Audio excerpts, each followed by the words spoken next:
Throughout the years of the trials and tribulations, there have been a few standout weapons to help carry us through and carve out our own path of greatness. And in this video, I'm talking about 11 Destiny weapons that have been my personal favorite. These are my top 10. We have one honorable mention. Favorite Destiny weapons ever. Point blank period. All right. Fully opinionated, not saying these are the best of all time. These are just my favorite. So let's get right into it, my boys. So our honorable mention, okay? I have the Malicious Birthright. The reason why I have the Malicious Birthright as my honorable mention is simple. They fixed slideways, so now it works just like slide shot, meaning you can have a blinding GL and you're just constantly sliding and shooting and blinding everything around you. Really useful in content in which you are under leveled. Of course, if you have something like the slide shot ignition code, that would fit this bill just as well. And I had to give a little bit of spice to it, a little bit of love, because this thing has served me right since I've had it, and I do appreciate it. Bonus is an August Burden. Can't forget the GOAT. The sheer sound alone of a ×4 honed edge shot is enough to make anyone. Now let's go ahead and get into our top 10. All right, baby. Here we go.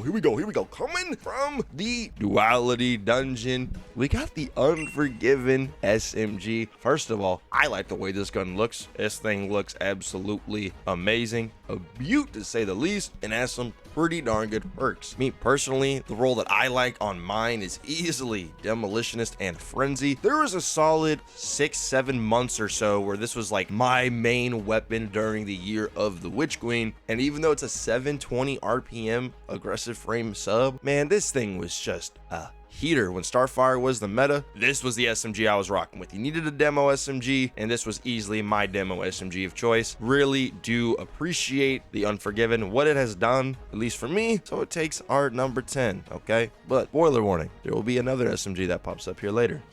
All right, coming in at number 9, we have the oldest weapon on the list. And yes, we're talking a weapon that was born in Destiny 1 vanilla, baby. We got that good old Fatebringer. Oh, my boy, bro. I remember the first time I got the Fatebringer in Destiny 1 on my first Templar kill. Oh my god, I was so excited. Especially at the time, dude, that was the only way you could get primary weapons with an actual elemental affinity. Times were a lot different back then. Fatebringer used to be Arc back in D1. You had Outlaw and Firefly. Man, this thing was a heater. This was like a meta weapon in everybody's loadout, especially if you know that year 1 meta. You know damn well the Fatebringer was your primary weapon of choice easily, and then it made its glorious return inside of Destiny 2. I think Vault of Glass came back in this game in like 2021, I think sometime in May, if I'm not mistaken. Of course, it's a little bit different in this game because now it's a kinetic weapon, but it still has some banger rolls. Y'all remember doing those Fatebringer farms, especially for the time lost variant. Me personally, I like my Fatebringer with Frenzy and explosive payload, a juicer double damage roll on a hand cannon.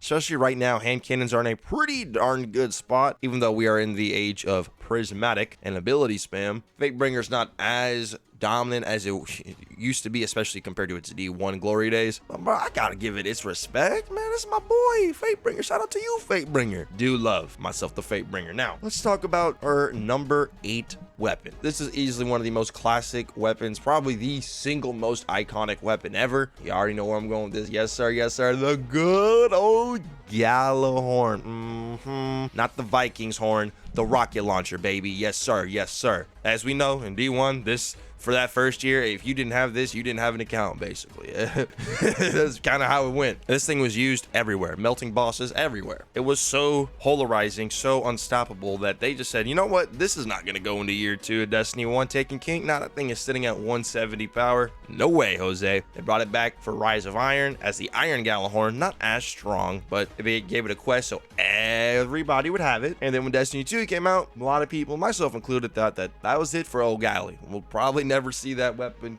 coming to Destiny 2. Well, yeah, just about every single exotic from Destiny 1 outside of Pocket Infinity, at least the one I can name off the top of my head, is in Destiny 2. Now, the Gjallarhorn came back with the Grasp of Avarice dungeon in December of 2021 via a quest, and the way they brought back the Galley in this game, as we all know, at least I think was pretty darn cool, was that its perk gave your allies nearby legendary rocket launchers Wolfpack rounds, so basically became a really good support weapon for your fire team, especially during the rocket meta. You best believe somebody in your fire team had to be on galley. One of y'all better be on galley. Gotta make sure my Apex Predator is juiced as maximum as it can and needs those Wolfpack rounds to do so, my friend. Now we do know that Gjallarhorn isn't a absolute damage menace. It's not like how it was in Destiny 1, where 6 Gjallarhorns, not 1 Gjallarhorn, 5 legendary rockets was the boss baking meta for a decent amount of time there. And even now in something like Legend Onslaught, especially when that first came out, Galley was so useful just because of its ad clearing capability as its catalyst. I think it's its catalyst that allows you to spawn Wolfpack rounds off of enemies that die by your rocket launcher and the Wolfpack rounds, just allowing you to clear out a room of ads with your rocket launcher with your Galley, making it a very, very strong ad clearing weapon, which mainly saw a lot of its use inside of Onslaught when that first launched and into the light. Shout out to the good old Goldie G Horn. All right, fellas, we're going to be moving on to this number 7 spot, a pretty recent addition to the franchise, but man, did this make a big old splash when it dropped. Ladies and gentlemen, I'm talking to you about a sidearm, a rocket sidearm. Do you like a pistol that shoots rockets? Because I do. Indebted Kindness,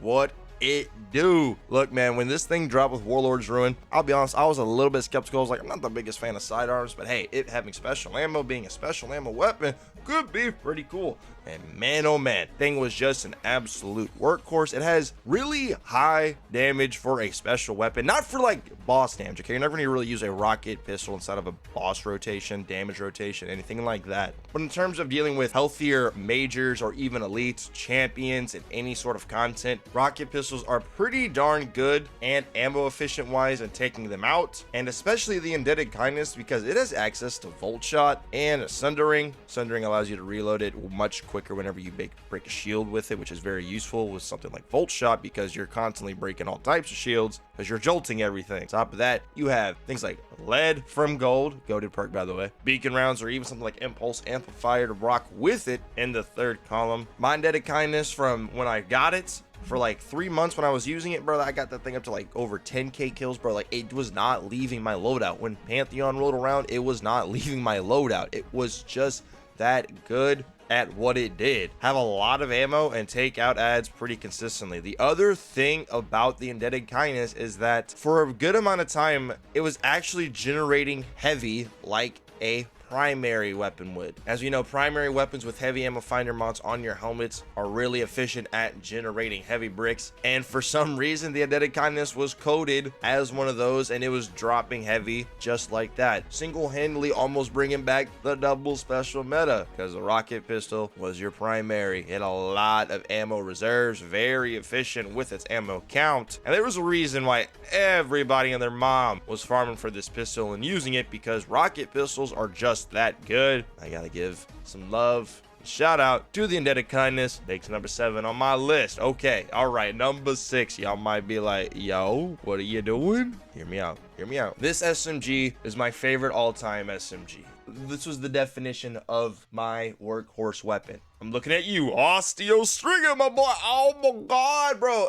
An SMG that spread poison and with its catalyst just gave you such a fat mag. I love having a 100-round magazine on my Osteo SMG. It acted as a form of damage over time, coincide with somebody on Witherhoard, you know, so you're not, you know, fighting over for Witherhoard procs because you had Osteo. You had a fat mag. It was very, very efficient at taking out ads, especially pairing it with necrotic grips. Made the poison even stronger, more effective. Oh, you paired it with the Strand Warlock build. Not the DPS rotation one, but just like the ad clearing one where you're suspending everything with your tangles. Yep, Osteo was there, cooking it up, cooking up a storm. I don't feel like I can glaze this weapon enough because I've used it for so long. I'm really kind of bummed that they nerfed it somewhat recently because, dude, Osteo was just him. It was him in an SMG. It was efficient, it had good damage, it applied a DOT, and the poison, whenever it killed an enemy, it spread to all nearby enemies. So it was just like you could have a chain reaction of poison spreading everywhere and incinerating the ads. I loved Osteo. Bring back its greatness. All right, from the time it dropped up until I'd say probably like August of last year when Sunshot got absurdly good, Osteo was my favorite primary weapon in the game. It was that efficient, it was that good, and I loved it. It's still pretty good to this day. It's just not at the peak of its powers anymore, but I still got to give it its credit to where credit's due. Shout outs to you, Osteo. May you come back with the vengeance in the future, my friend. All right, my next spot, some people are gonna be looking at me like an idiot. Fuck you. All right, my list, my rules.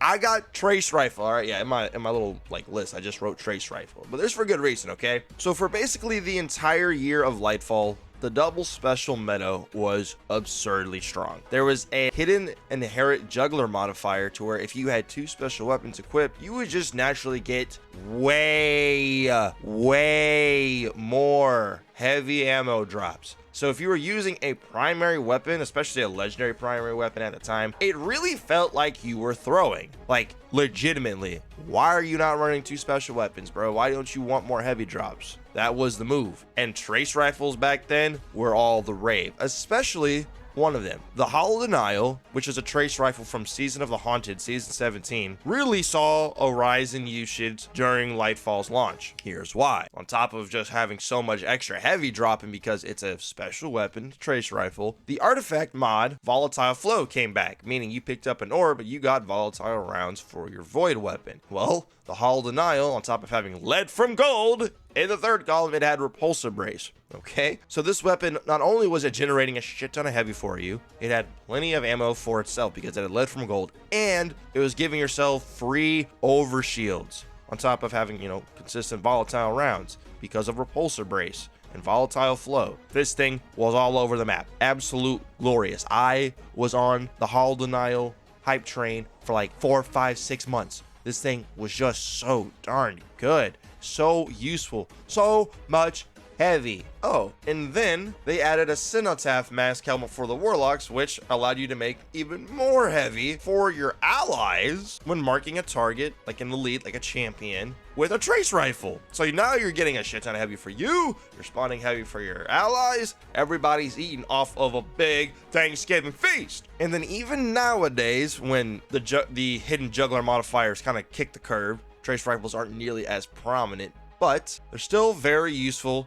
in niche situations, okay? For example, the Retrace Path, which is the Solar Dares trace rifle, has Shoot to Loot and Frenzy. I love this. All right, I love having Shoot to Loot on a special weapon, as this allows you to keep your double special loadout, especially if you're going to be using, you know, double special damage rotation, which most people generally do. You have something that can at least act like a primary while you're doing the mechanics in between said damage phase if you need to. On top of that, you can pick up ammo from any far distance because of Shoot to Loot. Very strong utility these days. If you're on Warlock, you're still spawning a lot of heavy ammo just for your fire team because of Cenotaph mask. And at the peak of their powers, they were all the rave during the year of the Lightfall. And I was just heavily enjoying myself some laser tag action with my trace rifles. Also, shout out to Agar Scepter. You've always been good. I know some people might look at me like I'm crazy for putting trace rifles in general this high, but I'm a ride with my trace rifle love all the way through. Final 4 season. Let me tell you about what we have in the number 4 spot. All right, no nostalgia trip. Just speaking on greatness and staying on business like this god tier waveframe once did for their nerf chain reaction. You already know I'm talking about Forbearance, aka Forb, Forby, Forbo, Forbacious, any nickname you want to give it. Forbearance deserves it. When Val the Disciple dropped and people saw the perk pulls for the weapons and people saw, yo, they have chain reaction on a waveframe. People knew it was gonna be gas. Oh, and look at that. Ambitious Assassin in the third column. That's always gonna be proc. I'm always gonna have basically 2 shots in my waveframe that has chain reaction. Oh, wait a second. What's the cherry on top? Its origin trait of Soul Drinker. Basically, whenever you would reload any weapon with this origin trait, it would heal you based on the target's hit before reloading. Well, a waveframe with chain reaction is gonna hit a lot of ads. Because it's a waveframe, you're gonna reload it pretty often. Meaning, this thing was basically its own build in a gun. That's why I used to call this weapon build in a gun, because it cleared out ads easily produced really good explosions and healed you all at the same time. And you could shoot multiple shots back to back. No Waveframe was doing that. There's a reason why for a period of time this was like thought of to be like the single best legendary weapon in the game, just because of its sheer power, wiping out rooms, hordes of ads. And because you had two, you could shoot them back to back and take care of some more healthier targets and chain reaction explode them. And every Waveframe after Forbearance was going to be compared to it and never reach the power that Forbearance had. There's just no way Bungie was going to do that until they released Forbearance again with Into the Light. That's how good of a weapon this thing was. Now a Demolitionist. Forbearance is so good.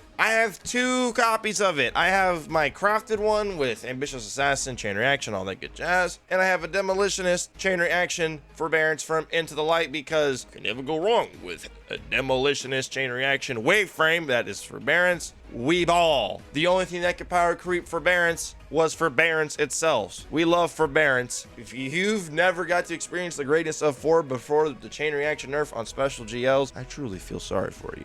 And for those y'all that did, y'all know the greatness that this Waveframe was. Still is really darn good, and it comes in at my number 4 spot all time. All right. Top 3 podium finish. Number 3, I have my all-time favorite exotic. Oh my gosh, bro. Let me tell you how goated. How much I love this exotic, all right? It's the Splooge gun. The Witherhoard. I love the Witherhoard. I mean, gosh, who doesn't love the Witherhoard? This was a season pass exotic before Beyond Light came out, and it still gets so much usage just because of what it is. The easiest damage over time effect in the game. Shoot boss, damage over time applied. And before they nerfed how long the puddles of the splooge on the ground would last, you could shoot the boss with it, then shoot the ground that the boss is standing on to get 2 ticks, because you can't have multiple Witherhoards ticking on the same boss. It just overrides the first one on it. So people would shoot a boss with it and then shoot the ground with it. When Starfire was the meta, Witherhoard, that ain't coming off, all right?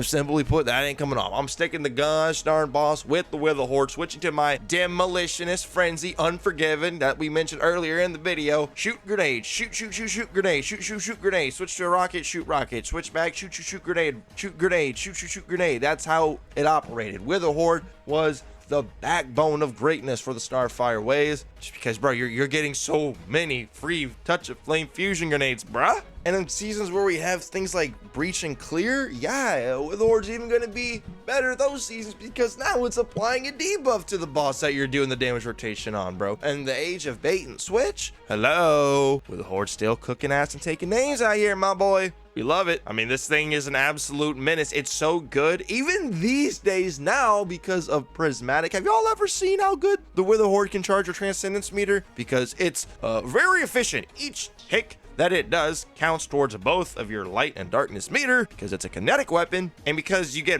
so many ticks per shot, it's very, very efficient, and it's going to build your Transcendence meter very, very fast and do it efficiently. And then guess what? To top it off, its catalyst was auto-loading holster. And it maxed out its handling stat. Bro, man, this gun was a freaking menace. It still is a menace. I still love using the Witherhoard. It's so beautiful. Have y'all seen the ornaments on the Witherhoard, bro? Oh, I love it. Favorite exotic of all time? Check. Absolutely amazing weapon? Check. Number 3 on my list? You already know. All right, fellas, so now we have arrived at the silver medal finisher. Who might that go to? Well, look, if any of you guys out there have watched this channel for a decent amount of time, this weapon will come no surprise to you, because I made videos whenever Banshee was selling it, because it's that good. And it's kind of a rare weapon these days, bro. I'm talking to you about the CC, the Cartesian coordinate solo rapid fire frame fusion rifle, lead from gold, vorpal weapon, accelerated coils, charge time masterwork, the glaze.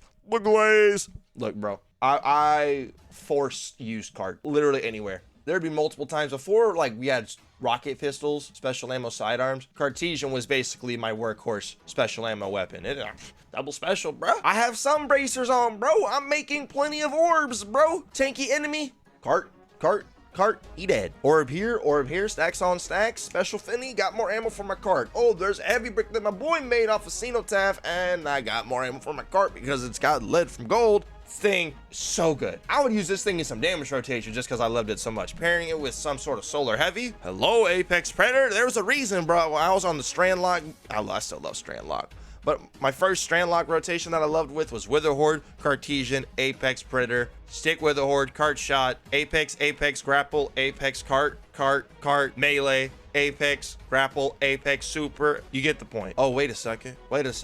What's that? Yeah, I'm still waiting for another solar rapid fire frame fusion rifle to come beat this thing out. This gun is old as dirt, and it's still good. How the hell do we not have a solar rapid fire frame fusion rifle with a control burst yet? Oh, come on, my boy. Bring it on down. Need that heat, son. Look, when Banshee sold this Cartesian coordinate at the end of December 2021, I bought it. And I have thanked myself for that decision ever since, because there's been so many situations where I've had some friends that did not do that, and they were really kicking themselves in the can for missing out on that. I know some of y'all in the comment sections over the year or so also were like, bro, I wish I had this gun. Look, man, there's a reason that I preach about this Cartesian, bro. I'm not saying it's the best fusion rifle of all time. It's my favorite of all time, easily, bro. Favorite special weapon of all time, Cartesian. Bro, I got like 3,000 kills on it, and it's a fusion rifle. Like, I would be using this motherfucking thing for ad clear and sun bracers, because I got sun bracers, you know what I'm saying? I love sun bracers. But everything you wanted from a fusion rifle, the Cartesian was doing, and then some. Like, this thing was putting in overtime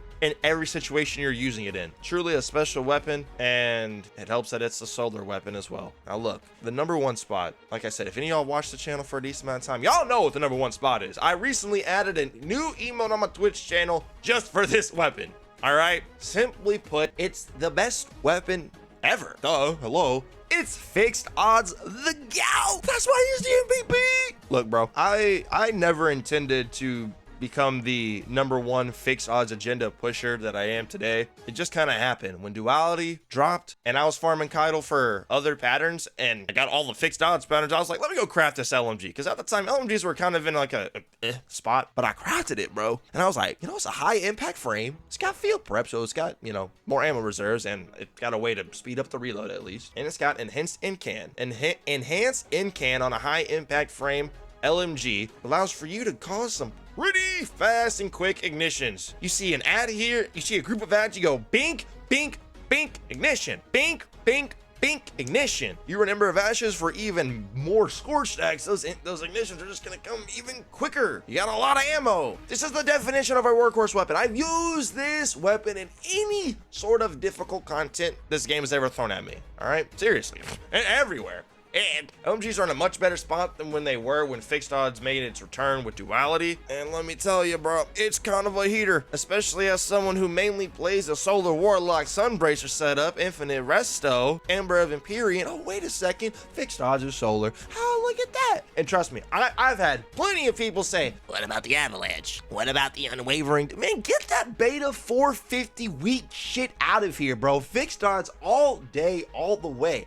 I don't give a shit, all right? Those 450s cannot one-tap a Thrall on contest mode. Fixed odds can, by the way. It can, because, you know, it's a high impact. That's kind of what it does, you know what I'm saying? It's kind of what it does. It's going to wipe out hordes and hordes of ads really well. It's going to take care of tank your enemies really well. GMs, contest raids, even the contest dungeon, like any sort of difficult content I can even ever think myself in. A trio flawless raids. I'm not good enough to do duo, all right? I'm pretty shit. Just let me vibe here. Just let me vibe! How do you fix odds there? Like, oh, that's my LG, bro. That's my boy right there. That's my goal. That's my goal. That's my boy. Fixed odds, my MVP. I've blazed this gun for well over 2.5 years at this point. If you don't have fixed odds, like, I'm gonna be honest, I'm gonna say, like, yo, give it a try. Some people be like, bro, why would I ever use that over commemoration? Okay, respect to commemoration, but fixed odds makes things go boom and ignites things. Okay, I'm taking that all the way. Yeah, I have bias towards fixed odds. Who cares? It has helped me through so many difficult, quote unquote, difficult activities inside of the game. And there's a reason that me and my buddy, Cataclysmic Linear Fusion Rifle, y'all motherfuckers been in so many of my videos, we have a saying, and it goes like this: every activity has the fixed odds encounter, because it's true. Let me know your thoughts and opinions on my list. Remember, this is just my all-time favorite, not all-time best. Comment your list down below, consider subscribing, and y'all have a great day.